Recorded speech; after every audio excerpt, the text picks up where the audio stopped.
Alors, elle est très bruxelloise par sa représentation et par l'animation qu'il y a devant.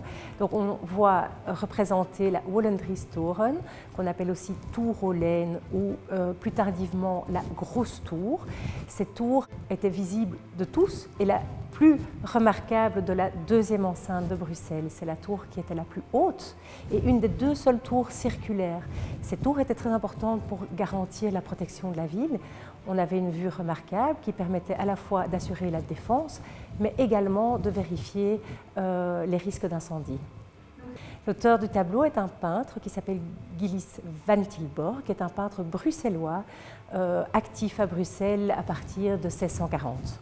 Alors, on y voit le tir annuel du serment des archers. Donc, c'était une fête qui avait lieu une fois l'an et qui permettait de faire des réjouissances populaires et de rassembler un grand nombre de personnes qui venaient voir la capacité de défense de leurs archers. Ce tableau était mis en vente par le Dorotheum à Vienne et il n'était pas localisé comme étant à Bruxelles, comme étant une vue bruxelloise.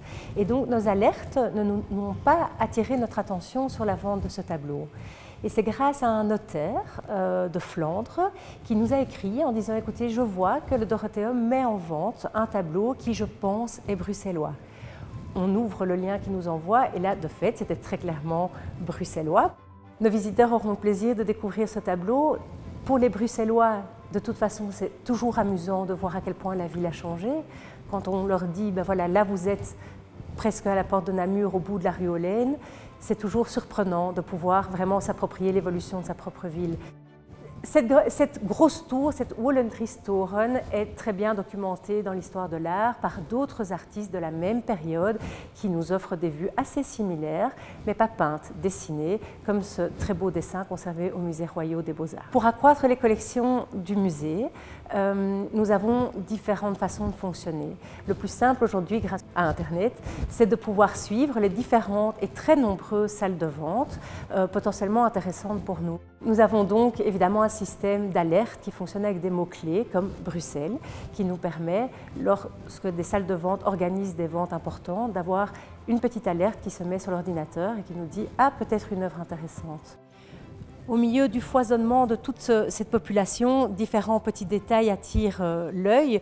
D'abord, la mixité des gens représentés, les bousculades pour pouvoir monter au-dessus de l'enceinte pour avoir le bon coup d'œil sur le travail des archers qui apparaît seulement au second plan. Vous avez ici une mère qui refait le nœud de la robe de son enfant. Vous avez cette petite scène de repos pour cette longue journée festive. Le noble qui arrive pompeusement habillé.